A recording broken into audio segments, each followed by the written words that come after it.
Hello, friends. How are you? How's life on this Friday?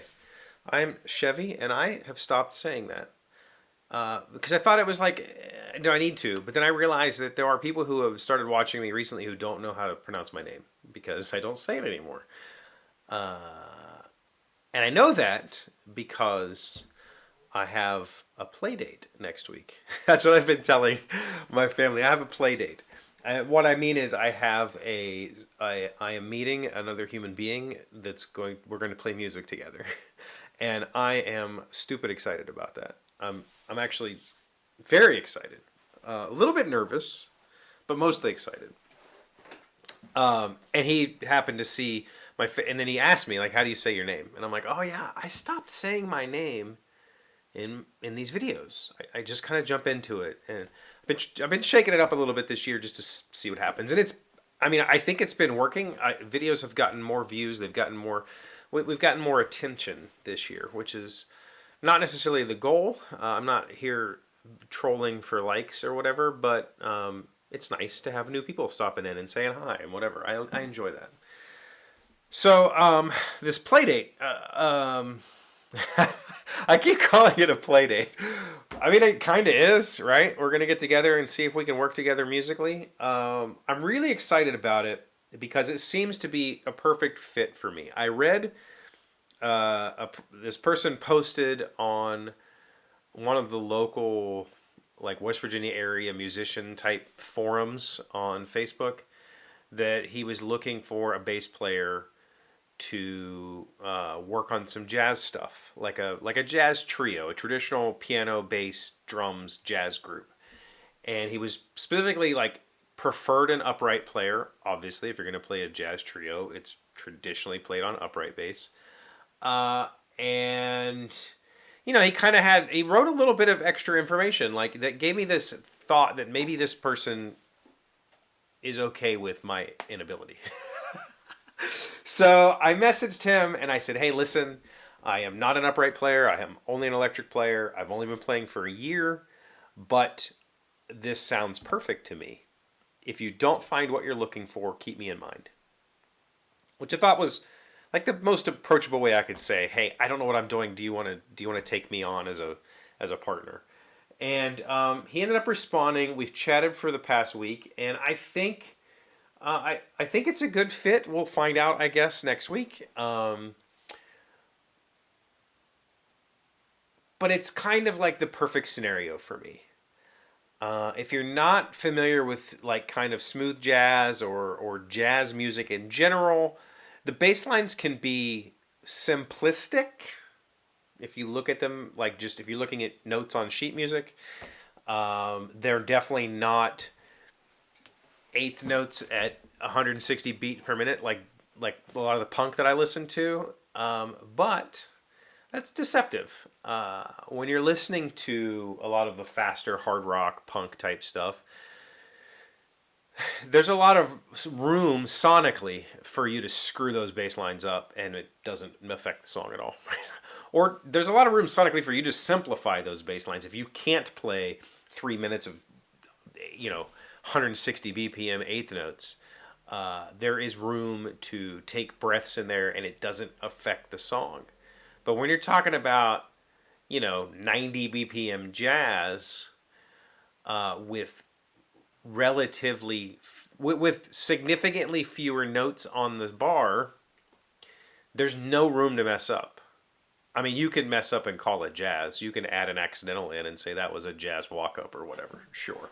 But meaning that timing has to be tight. It has to be, it's a different level of difficult. It's a different type of difficult than going hardcore with a pick at insanely fast speeds. And so I'm excited about that because timing is something that I think I need to work on.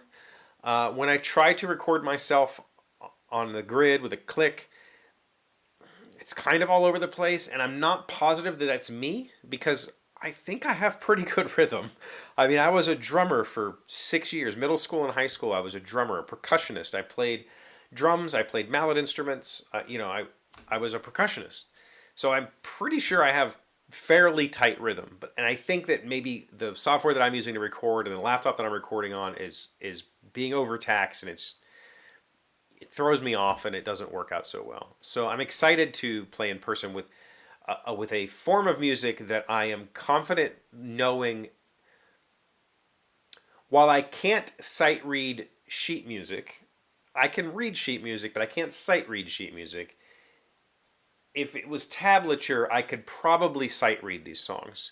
And so knowing that the amount of notes I need to play are few gives me much more room to concentrate on the rhythm, on playing in time, playing tight, playing with another person who might be, we might be drifting the tempo a few BPMs, and staying together through that is a different skill completely.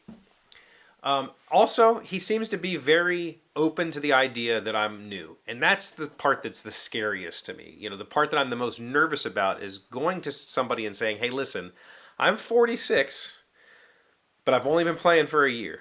I'm not a seasoned player. And there's not a lot of gigs available for somebody like me to go into in this area. I've talked about there not being a scene here. There is a music scene here. It's mostly country western, honky tonk type stuff. At the Eagles Club or the Moose Club, you're going to find these 50-plus-year-old bands that are just playing, 4 hours of country tunes, country western tunes. And I can't necessarily walk into that situation and go, hey, I'm a bass player, but I don't know what I'm doing. Will you take me on? Like, that's not a thing, right? But in this particular situation, this guy seems to be very open to the idea that I'm new, and that he also understands that he's not wanting complex walking bass lines, like those really heavy kind of jazzy bass lines, but a more laid back, subdued version of that. He wants to work on more of a lounge type feel, and I am absolutely down for that. 100%. I've talked yesterday about music. I enjoy all kinds of music, and I just enjoy good music, and I can totally be down with slow tempo, smooth jazz. Let's just vibe together, play some cool stuff. Yeah, I'm down for that. So he sent me some homework today. I've got 4 songs to work on this weekend. Not necessarily a full arrangement, but just like, let's work out these parts together, and then we'll get together and try to put an arrangement that we like, or whatever that he likes. I mean, he's the pianist, so he's going to be playing. He's going to be the lead anyway. We're going to play his arrangement, whatever he decides, and we can work on that in person. But he sent me 4 songs to look at, to kind of start on, and I think that's a good start for us. And I think it's going to go okay. He seems like a cool person. There's a couple ways this can go. I show up to rehearsal and we find out that I can't play the bass line. I don't think that's going to be the case. I think I can handle these bass lines. Or we're going to find out that we don't work well together, that we don't mesh personally. And or we find out that we can work together, and that we like these songs and these arrangements, and that it's going to work out, and we're going to continue forward. And honestly, either side of that coin is perfectly fine. I'm excited to have one evening of just trying to play music with another person. Like, I'm crazy excited about just that possibility. If it turns into a 2 or 3 hour session and that's all I get out of this, great. If it turns into something bigger, you'll obviously hear about it. If we keep practicing and we keep working and we actually come up with something, that we're going to try to present, you'll obviously hear about that. But I'm excited for just let's meet a musician and play some music. That's all I've wanted to do for the past 6 months, is just find a musician to play music with. Find somebody to start that ball rolling, because when I find personally that, like, I can practice, and I do practice every single day. I pick my bass up and I play something. But that just requires intense personal will and dedication. But when there's a reason, I'm practicing because I've got a session this week, or whatever, that's when I start to get really heavily invested. And so I'm very excited about next week, and you will obviously hear about it. I wasn't going to talk about this because I was going to wait and see what happens during that, but I just have to. He sent me these songs, and I'm excited to play them.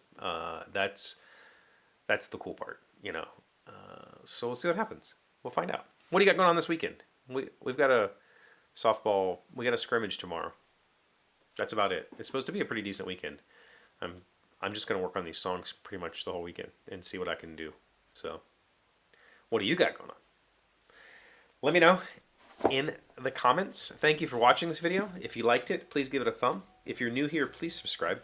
I very much appreciate your subscriptions. It's made me feel good to be somewhat validated, even though I'm not searching for that. I still enjoy it. I'll see you Monday. Today's 1,000 plus little things happy, successful people do differently. We are learning 12 ways to get a second chance in life. We are on number 10, create a daily routine. It's so simple, but creating a daily routine for yourself can change your life. The most productive routines we've found come at the start and end of the day. That means develop a routine for when you wake up, for when you first start working, for when you finish your work, and for the hour or two before going to sleep. Doing so will help you focus on the important stuff instead of the distractions that keep popping up. And most important, it will help you make steady progress, which is what second chances are all about. I definitely have some routines. Nothing crazy, but I find, you know what? Let's do an episode about routines next week. Somebody remind me to do that, because I think I've got a lot to say about routines as a person who has routines.